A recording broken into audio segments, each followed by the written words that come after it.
Le 23 mai 2020, à Tokyo, Hana Kimura est retrouvée sans vie dans son appartement. Elle était jeune, populaire et prometteuse. Révélée au grand public par la télé-réalité Terrace House Tokyo, diffusée sur Netflix dans les années 2019-2020. Mais en quelques semaines, tout bascule à la suite de la diffusion d'un seul épisode. Elle devient alors la cible d'une vague de haine en ligne. Elle reçoit des milliers de messages, des insultes et des menaces.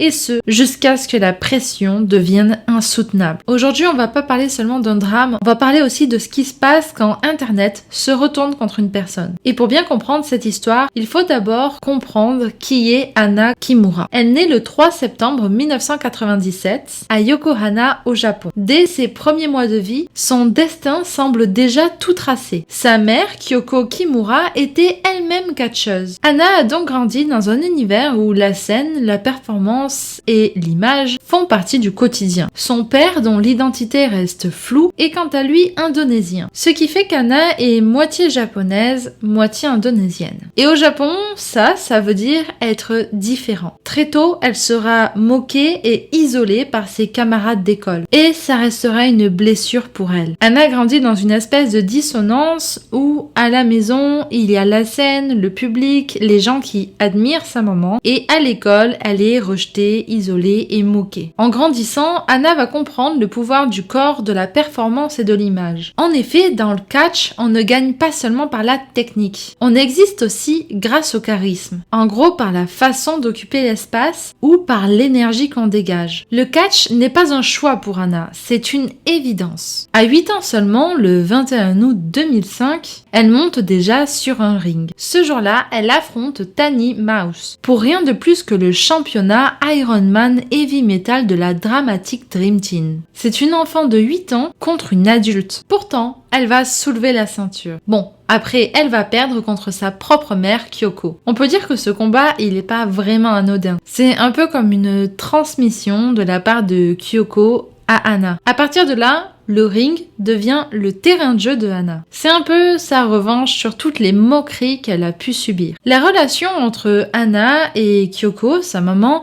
sont un peu complexes. Elles sont intenses et fondamentalement liées au catch. En gros, ça mêle admiration, transmission, mais aussi compétition. Hana, toute sa vie, va grandir dans l'ombre de sa mère. C'est à la fois un modèle, bien sûr, mais aussi un mentor, puisqu'elle lui apprenait le catch, et à la fois un adversaire. À l'entraînement, Kyoko ne faisait pas de favoritisme. Que ce soit Hana ou une autre, Kyoko était impitoyable. Hana racontait souvent que sa maman la poussait régulièrement à bout physiquement et mentalement. Elle lui disait « Tu dois être plus forte que moi un jour ». Cette pression constante et le rejet qu'elle a subi toute son enfance vont évidemment la forger, mais ça va aussi profondément la marquer. Quand tu avais un match de catch entre Kyoko et Hana, bien sûr le public était électrisé et tout le monde se disait « Ah, c'est trop bien, c'est la mère et la fille qui combattent ensemble ». Oui, sauf que c'était aussi marqué par des enjeux familiaux, puisque ce qui se passait sur le ring avait forcément des répercussions à la maison. À 18 ans, en 2016, Hana décide de passer pro. Et ses débuts officiels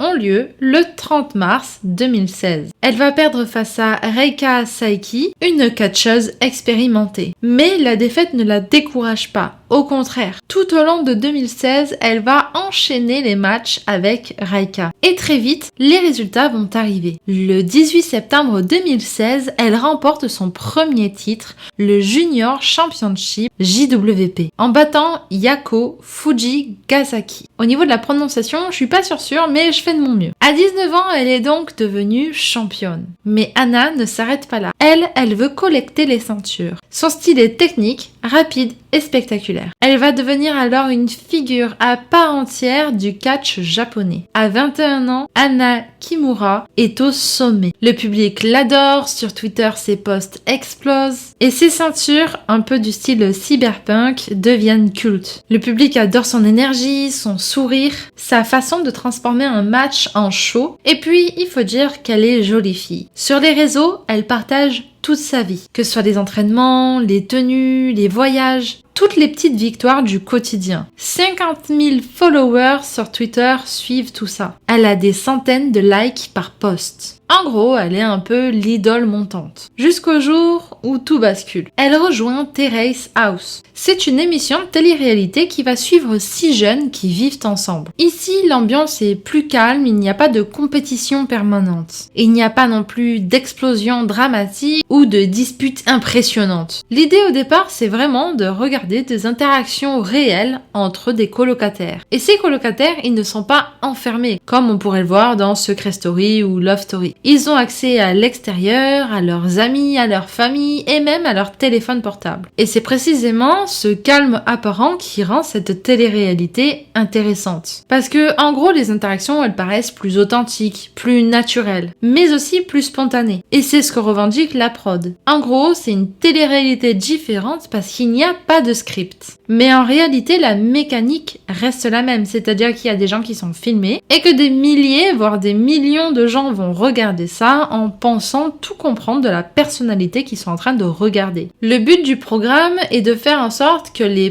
personnes qui vivent dans la colocation se datent entre eux et l'idée in fine, c'est de trouver l'amour. La particularité de cette télé-réalité, c'est aussi qu'il y a 6 autres personnes qui regardent l'émission et qui le commentent. Un peu comme les commentaires qu'on pourrait faire quand on est devant la télévision avec son conjoint, conjointe, ses amis, etc. À la différence, c'est que là, les commentaires sont filmés et diffusés. Lorsqu'Anna arrive dans la télé-réalité, celle-ci a déjà commencé, puisqu'elle arrive au 20e épisode. Elle est déjà connue du public et elle est appréciée. Elle apporte aussi une part de fraîcheur et une part d'originalité. Elle arrive avec ses cheveux roses, ils sont tressés, elle est douce et pas sûre d'elle, tout en étant une jolie fille sportive, donc un domaine qui est plutôt reconnu pour la force et le spectacle. Sauf qu'en mai 2020, un épisode en particulier va provoquer une réaction de masse en ligne. Anna va recevoir une pluie de messages de haine. Elle va recevoir des attaques personnelles et des messages d'une extrême violence. Anna va être perçue comme froide, vexante et humiliante. Mais alors, qu'est-ce qui a bien pu se passer pour que le public se retourne contre elle de cette manière ? Eh bien, dans l'épisode, il est question d'un costume de catch. Dans l'épisode 38, Kei Kobayashi, c'est un colocataire avec qui elle avait daté plusieurs fois, jusqu'au moment d'un double date en trampoline. À ce moment-là, ils se sont dit que, finalement, ça ne le ferait pas entre eux. Mais en soi, la relation entre les deux allait bien, et ce n'est pas ça qui va faire en sorte que le public se retourne contre Anna. Non, ce qui va se passer, c'est que Kei voulait faire une machine. Il va donc mettre ses affaires dans le lave-linge sans regarder s'il y a déjà du linge ou non. Et il ne va pas voir qu'il y a dans la machine le costume de catch d'Anna. Ce costume, c'est pas n'importe lequel, c'est un de ceux auxquels Anna tient tout particulièrement. Il a une valeur financière, certes, qui est assez grande, mais surtout sentimentale. Sauf que quand Kei reprend son linge un petit peu plus tard, le costume, il a rétréci. Anna semble réagir à chaud et dit à Kei que celui-ci est complètement égoïste et qu'il ne fait attention à rien. Kei, quant à lui, ne fait que répéter en boucle « Je suis désolée, désolée, je suis désolée ». Excédée, Anna va se lever et retirer la casquette de Kei avant de la jeter par terre. Ensuite, elle va tout simplement partir. La scène va durer moins de 2 minutes à l'écran. Mais à partir de là, le regard du public va complètement changer sur Anna. Elle va donc être perçue comme froide, comme méprisante, comme agressive et comme violente envers Kei, qui lui sera plus perçu comme gentil et maladroit. Et là, tout dérape. Le hashtag Anna Kimura devient en tendance. Elle dira qu'elle recevait à ce moment-là des centaines de messages de haine par jour. Finalement, après quelque temps, Anna va se confier à sa grand-mère. Elle dira que cette histoire de costume a entièrement été orchestrée par la prod et qu'à la base, il lui avait demandé de gifler Kei, ce qu'elle avait évidemment refusé. Mais pour contenter la prod quand même, elle avait décidé juste de retirer la casquette et de la jeter par terre. Le 23 mai 2020, Anna va publier sur les réseaux sociaux des messages inquiétants. Sur ces messages, des éléments liés à son mal-être et aux messages de haine qu'elle recevait. Ce même jour, Anna va envoyer un message à sa mère. Elle va lui dire « Au revoir ». et une belle vie. Cette dernière va évidemment paniquer et appeler les secours. Malheureusement, il est déjà trop tard. Quand les secours vont arriver, ils vont retrouver Anna sans vie dans son appartement. Elle avait alors 22 ans. Les premiers articles de presse qui vont sortir parlent immédiatement d'une possible conséquence avec le cyberharcèlement. Plus tard, la police japonaise va confirmer. À partir de là, l'affaire cesse d'être un simple fait divers. Ça devient d'abord une tragédie nationale, puis internationale. Le nom d'Anna Kimura circule partout, non plus comme une catcheuse, mais comme celui d'une victime du cyberharcèlement devenue un symbole. Terrace House va être critiquée et la prod va finir par annuler la saison. Des anciens candidats de l'émission vont alors prendre la parole. Ils vont dire que cette télé-réalité n'était pas aussi naturelle et spontanée qu'elle veut bien nous le faire croire. Ils vont dire que beaucoup de choses étaient scriptées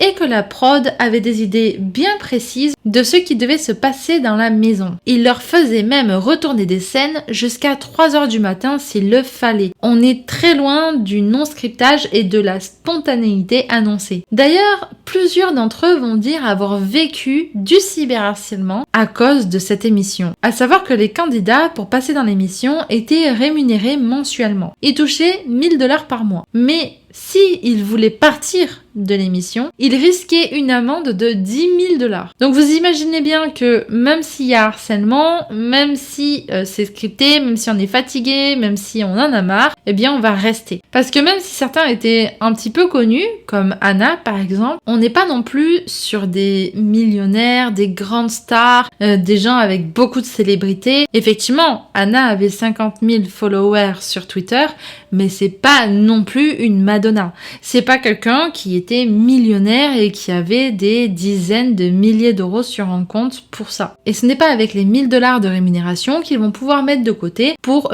payer les 10 000$ d'amende si jamais ils ont envie d'arrêter. La mère d'Anna, Kyoko, va dire la veille du décès qu'Anna était même allée voir la production pour leur faire part de son envie de partir. Mais bien sûr, ils ont refusé. Et quel est le motif de ce refus ? Eh bien, Anna est catcheuse. Et donc, son rôle, c'est d'amener de l'action dans l'émission. Sauf que Anna, elle était aussi gentille et naïve. Et une des raisons pour lesquelles elle a souhaité faire cette émission de télé-réalité était le fait qu'elle était catcheuse et que elle voulait montrer à tout le monde que ce n'est pas parce qu'on est une femme qui fait du catch qu'on ne peut pas être douce et gentille. Kyoko dira également que cette histoire de casquette, en fait, c'était un deal avec la prod. En gros, ok, on te donnera pas 10 000$ d'amende si tu quittes le show, seulement si jamais tu gifles Kai pour faire plus d'audience. Chose qu'elle avait refusée, comme vous le savez, et elle avait juste accepté de jeter la casquette. Cette version-là ne sera jamais confirmée par la prod, évidemment.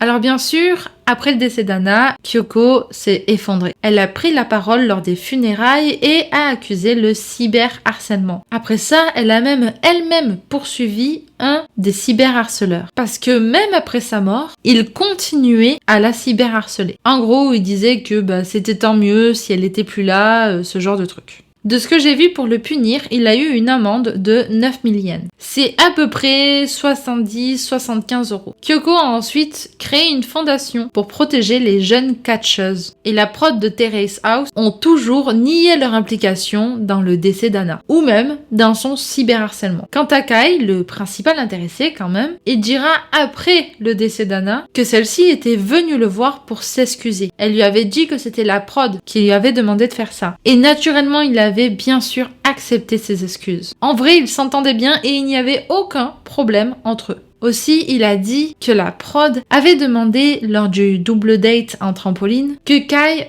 embrasse de force Anna, chose qu'il a bien sûr refusé de faire et qu'il n'a pas fait de toute façon. Il faut savoir que cette émission, avant d'être sur Netflix en 2020, existait déjà au Japon. Et en 2014 déjà, cette émission avait été annulée. Pourquoi ? Parce qu'une candidate avait porté plainte contre un autre candidat pour attouchement. Quand Netflix a racheté les droits et a décidé de faire cette émission, ils ont gardé la même prod que ceux de 2014. Quoi qu'il en soit, toute cette affaire va faire réagir le gouvernement japonais, qui a ensuite durci sa loi pour l'injure publique et le cyberharcèlement. Désormais, ce type de message peut être puni d'une amende allant jusqu'à 300 000 yens, soit environ 1 900 €. Et il peut aussi également y avoir une peine d'environ 1 an de prison. Bref, c'est une sanction que je trouve encore un peu trop légère. mais qui montre que cette affaire a une dimension bien plus grande que celle de la télé-réalité ou encore du catch. C'est carrément venu à l'échelle politique. Je ne connaissais pas personnellement cette histoire avant de faire mes recherches pour faire cette vidéo, et je ne connaissais pas non plus l'émission Terrace House diffusée sur Netflix. Si vous avez vu cette émission ou si vous avez des choses à ajouter, à compléter à cette histoire, n'hésitez pas à le mettre en commentaire. Dans tous les cas, vous pouvez mettre un commentaire ou même un like, ça soutient et je vous remercie d'avance.